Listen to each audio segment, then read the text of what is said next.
Hi there, this is Malay and welcome back to my channel. Well, in last video we saw how do we reply a message of a Microsoft Teams channel using the Power Automate desktop. Now in this video we will take a look at how do we reply with an adaptive card to a Microsoft Teams channel message. So let's get started. Now we already have seen how do we retrieve the messages in a channel, and we are iterating each of the message of those channel messages. Let's drag and drop reply with an adaptive card. Before that, let's go ahead and declare one variable which will hold our entire adaptive card. So let's go for set variable, drag and drop outside of a for loop. Let's call it the var adaptive card, and I have an adaptive card JSON that I pasted here. Let's click on save.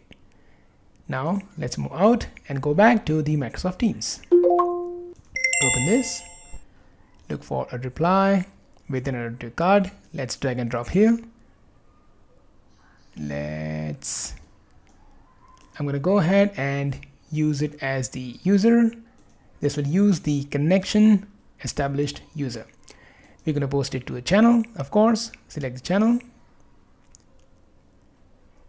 The message ID, we will have the message ID inside the current message. Open the current message. Let's scroll down and look for ID.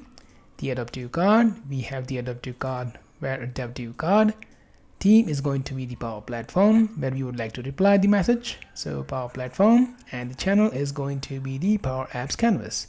So let's go and select the Canvas app, and that should be it. The responses would be stored in the reply with card to conversation response. Click on save, and let's go ahead and simply run, and let's open our team. Let's wait for that to run. It has started running. It must have been started with the response. So you can see that we were successfully able to reply the message with the adaptive card, and that too is rich adaptive card. So we have the radio button, we have the name, we have description, and you can also go for a submit request. For every message we have replied the adaptive card, and you can actually use this to get the value from the response of the user from the adaptive card, but that is not the purpose. But you get the idea. So that is how you can actually go ahead and leverage replying the adaptive card in Power Automate desktop.